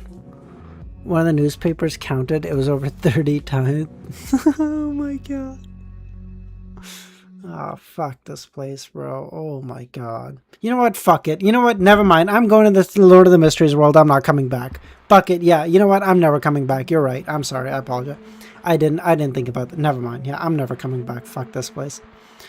In the southern continent, Rockcliffe region, the day revealed Lake Dalsh in all its clarity, the serene waters reflecting the azure sky. Lumion, devoid of any mood to appreciate the scenery, was strolling around a pit at the forest's edge with Ludwig. The pit contained highly decayed bodies, half melted into the surrounding soil as if merging with it. Seeing that, Lumion understood why Oxito... Okay, Chris, who did you vote for in the last 3 elections? Come on. I don't even know if you're old enough to vote in the last 3 elections. I doubt you're old enough to vote in the last 3 elections. Last 2, maybe. Hopefully the midterm. Dude, honestly, if the Republicans don't get fucking mollywopped in the elections, in the midterms, I swear to God, I'm gonna stop following U.S. politics. I'm gonna fucking just, because I don't like, you guys are dumb, but there's no fucking chance. They don't, if the Democrats don't win, like, both the House and the Senate or whatever the fuck, I'm gonna genuinely just lose my shit. Seeing this, Lumion understood why Oxito, a shaman king, didn't destroy the bodies after the ritual, leaving behind evidence and traces. Burying the bodies and allowing them to return to the earth was likely part of the ritual. Biden and Harris? You're not lying to me, Chris? You didn't abstain? We need more Mamdanis? Bro, honestly, Mamdani kind of be cooking, though. He's like, listen, I'm not a socialist, I'm not a commie or whatever, but I'm 26. Yeah, okay, that's fine. It's fine. Okay, so 2. Okay. You didn't abstain though? You voted for Harris? You didn't say, there were 2 emails. Dude, the amount of fucking cringe ass fucking people in the States that I saw going, well, they're both pro-war. I think I'm gonna vote for I fucking just, honestly, if you were that person, honestly, I don't want to fucking ever engage with you. You're so cringe. I'm sorry. I have to get back to reading or Kami's gonna lose his shit. Last night, after reviewing the documents provided by the Knight of Swords, Lumion had a clearer idea of how to find Oxito, a fervent disciple of the primordial moon. Clearly, conventional methods like magic mirror divination wouldn't work, or the Knight of Swords, his companion, would have already located him. Lumion had 3 plans. First, since he was a member of the Rose School of Thought, he started by sending Franca and Jenna, both demonesses, to stroll through the city, hoping to encounter the Shaman King, who had never resisted in his desires. Additionally, Anthony, using his psychological invisibility, would disguise himself as a commoner to follow them. Whether or not Oxito had received the Great Mother's boons and transformed into a woman was a detail that didn't affect a demoness's abilities to seduce. Second, using his own lineage from Mommy Bella and the unique ability of the Earth Mother, or the Great Mother, to sense the others within a certain distance, he planned to roam Rockcliffe as well, hoping to draw out Oxito. Similarly, Lugano, who bore a similar anomaly, would serve as excellent bait too. Lastly, he considered revisiting the sites Oxito had been to see what could be eaten. Pinching his nose, Lumion carefully inspected the bodies and said, "Is it dirty?" "Very," Ludwig said. "Dirty from the Earth Mother?" "Is it edible?" "Yes."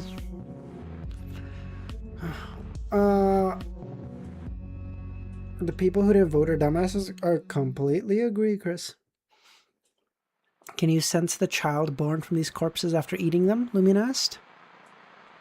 Based on his experiences, the bodies had likely been impregnated during the ritual, rapidly growing clawed-out bird-like creatures in their wombs, which tore through their abdomens. From a mysticism standpoint, whether voluntary or forcible, the creatures and the corpses shared a deep blood connection. But according to the Knight of Swords documents, divination using this connection had been fruitless. You can extract a bit of bloodline from the corpses through a certain cooking method. While this won't allow me to sense the child's position from a great distance, I should be able to detect it within a 30-meter radius, Ludwig said. It doesn't... Dude, Bug, this is honestly the problem. It's literally not even that the boomers are like most of the population anymore. Honestly, I think Gen Z and millennials make up more of the voting bloc. It's literally the fucking fact that way more boomers show up to vote and way less millennials and Gen Zers are like, I don't want to vote. Now, I want to be clear. I'm guilty of it myself because, like, you get so despondent about shit. You're like, what the fuck is even the point? But you're like, no, bro, you gotta vote. Otherwise, you get these fucking retards in office. We can't. Ludwig, with a sullen face, said you can extract a bit of bloodline from the corpse. No, fuck this. I already read this. Okay, Lumin said. He then watched as Ludwig squatted down and used a child's silver knife and fork to separate a piece of half-melted, half-rotten flesh. The flowing pus and the grotesque state of the flesh made Lugano turn away. Ludwig then had Lumin retrieve a cast iron skillet, a stand, wheat flour, liqueur, and various spices. Lumin took on the role of the chef's assistant, mainly responsible for starting the fire. Ludwig first melted the lard, added a bit of liqueur and some spices, frying them. Next, wrapping the rotten flesh in wheat flour and tossing it into the skillet. The odors of the fragrance and fowl mingled together. Finally, Ludwig finished cooking and stuffed it into his mouth. He chewed, tears welling up. You didn't complain when you ate Loki raw, Lumin joked. Rotten, doesn't taste good. There's no spirituality in it. The deceased's birthday is on the second day of every year. Is that special?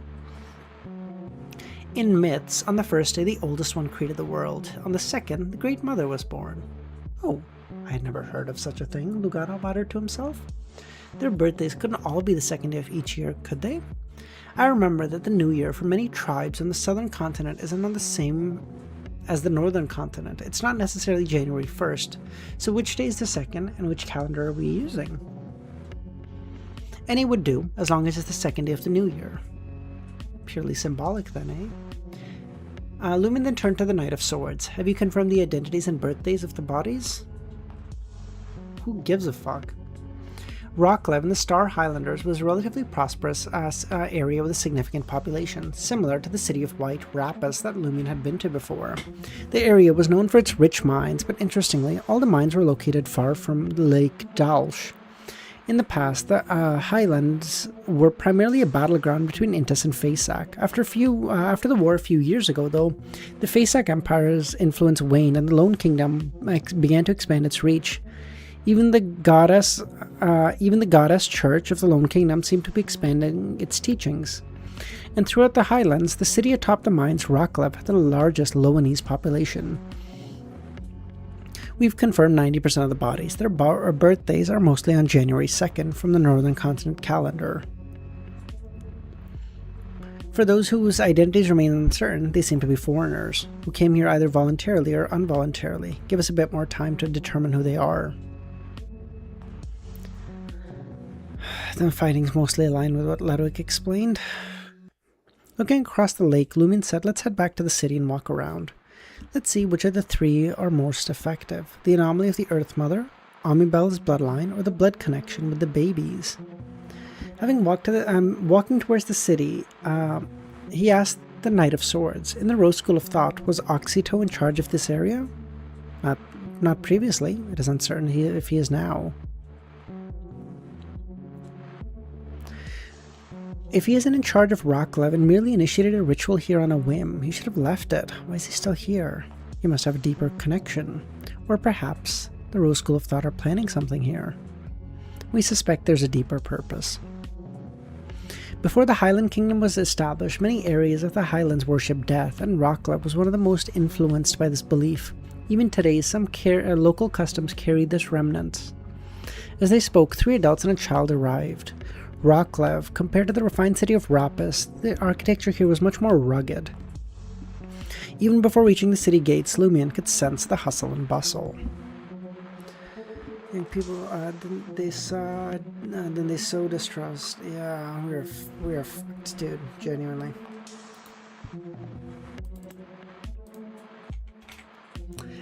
Listen, I don't want to be like pessimistic and shit, but it's so cringe. Like, these fucking boomers just keep voting in the same fucking people who are 70 years old. How the fuck do you have a minimum age for president of 35, but you don't have a maximum of like 65? I'm sorry. I feel like a president should have to be concerned, like, hey, like, after my term gets done, I also have to live in this country for 20 fucking years. Like, Trump, how fucking old is Trump? He's like old as fucking bag of dust. Is he fucking 79, bro? What the fuck are we talking about? My guy's almost 8. He will be what? 82, 83 by the time he's done this fucking shit? What the fuck is even this?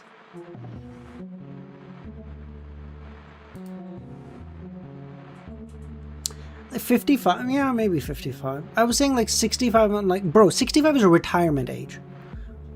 Retire. Okay, you retire from politics. What the fuck are you doing?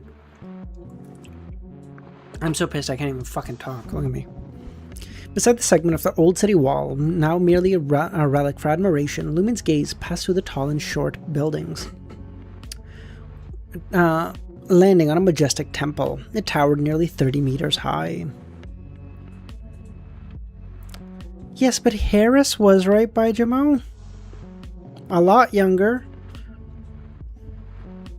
At this moment, influenced by both the mountains and the clouds, the nearest noon sunlight cast a dim hue, cloaking the grand temple. Isn't that a temple of the god of combat? Lumin asked. The god of combat church was the only state religion of the Faceac Empire. Can't run if older. I would say like can't run if older than 61. If you want to say like 61 is the cutoff for you to start, so that you're done by 65, and that's retirement age. Now you're fucking done. Now fuck off into retirement, okay? If you want to say like 61 is the cutoff age, I'd be fine with that. It's a cathedral, the Knight of Swords explained. Not a temple, a cathedral. True to the physicians who suffer from fascination. Is it a Faceac colony? Lumin asked. Yes, but now the Lowenese have the right to trade here.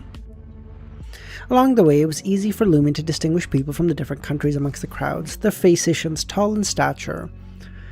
The Lowenese, predominantly with black hair, cared much about their appearance, almost impeccably dressed.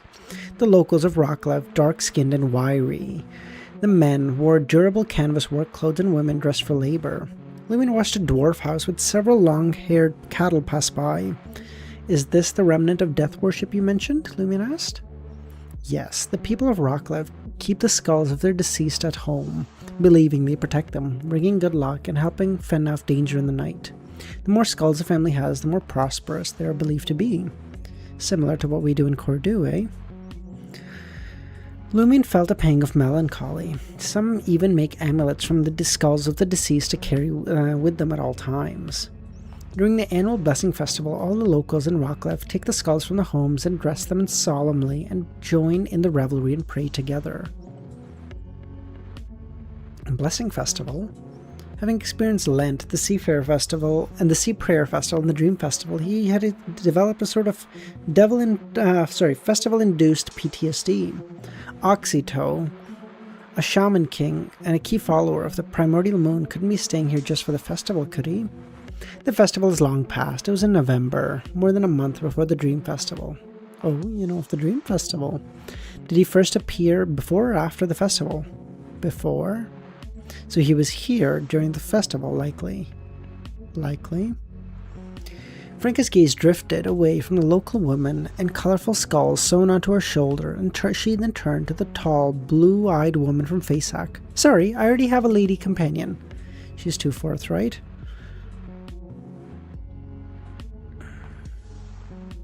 First past the post? Yeah. That's not even the only issue, but yeah. Citizens United is so fucked. Dude, fucking corporations are people too, and their money is their freedom of speech is like the most ass backward, unfathomable, pulling shit out of your ass logic a human could possibly conceive of. What the fuck do you mean a majority of your fucking Chief Justices came to that fucking conclusion? It's crazy. What the fuck?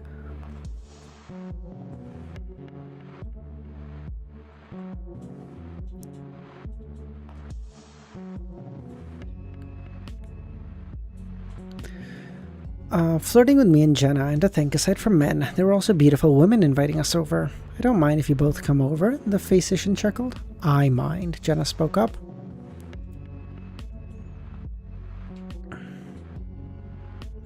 They had been wandering around Rockcliffe for nearly 2 years. Although Franca hadn't actively unleashed the demoness of Pleasure's charm to avoid suspicion, in terms of their looks, demeanors, and figure, this was plenty. Here, the physicians were bold and direct, both men and women, while Loanese were conservative and reserved, only daring to approach after finding a good reason. Alright then, the female physician, a bit taller than Franca, waved her hand in disappointment. Franca and Jenna were now in the heart of Rockcliffe, a city that boasted a grand and elegant architectural structure.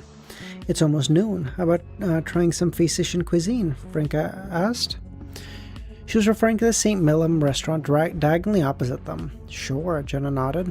As the two demonesses stepped into the grand, intricately decorated restaurant, Anthony sat down on a bench across from them, quietly starting his lunch, a corn tortilla wrapped around beef and lamb. Lumion walked with Ludwig and Lugano as they reached the temple. But once they entered the city, Merrick disappeared. Lumion's instincts told him that he was still close by, though. Feeling something unusual? Lumion asked. No, Ludwig shook his head. What about you? Me? Lugano asked. Do you sense anything? Lumion asked. No. Dodge v Ford mode. Dude, that is also so fucked, Bug. Like, saying, oh wow, you want to give your employees raises? No. A corporation's sole interest is to fucking is shareholders. That's great. Fucking cringe shit, man. Glad you know that one. Didn't think you would. Oh wow, I'm just a dumb Canadian. Why would I know? Fuck you, okay?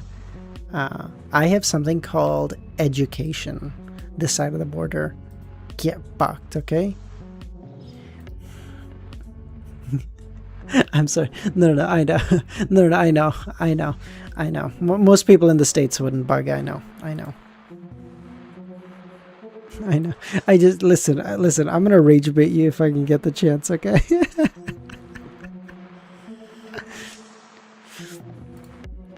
For some reason, look, dude, Bug and I are gonna play Peak together later. This motherfucker is definitely not helping me if I fall off. The strange noise sounded next to both Lumion and Ludwig. They both turned their gaze. Touching his stomach, Ludwig said, "It's time for lunch."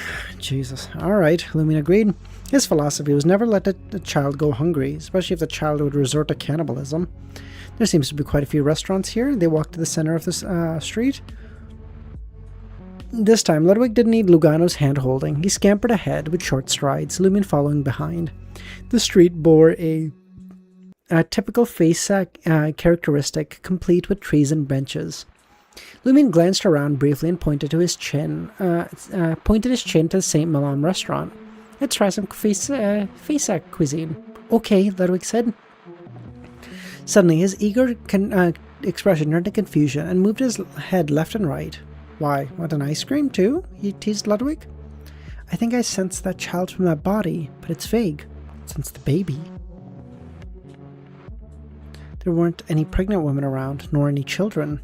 Then Ludwig said, I can't sense it anymore. Has it moved beyond the range? Lumion thought. What if what we had just encountered was related to the bird-clawed baby?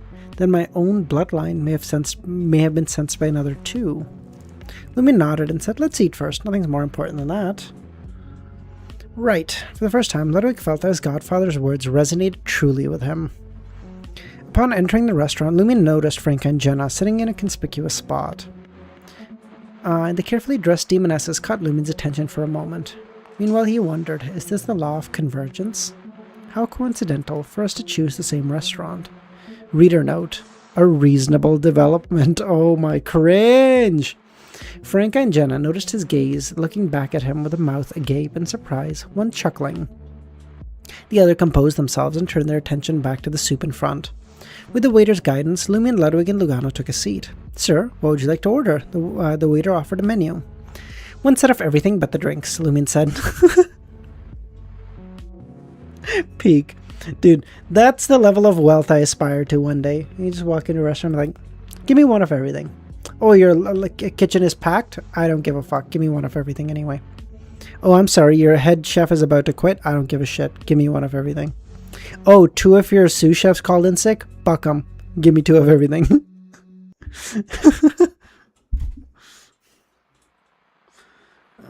Truly. Peak. Alright guys, I think that's it. We'll call it there. Good stream. 760. Man, we're doing good. We're doing good. We're gonna make it 770 tomorrow. 80, 90, 100. Man, okay, so hopefully we should be at like 800 by the weekend or so, by the end of the weekend, and that'll be decent. Alright, that's it, boys. I'll catch y'all later. Obviously, as I keep mentioning, next week is going to be normal, and then the week after, I'm off work, so day streams. Yeah. So we'll get to like chapter 1000 by the like end of the week of the 22nd. But that's it, boys. I'll catch y'all tomorrow. Have a good night.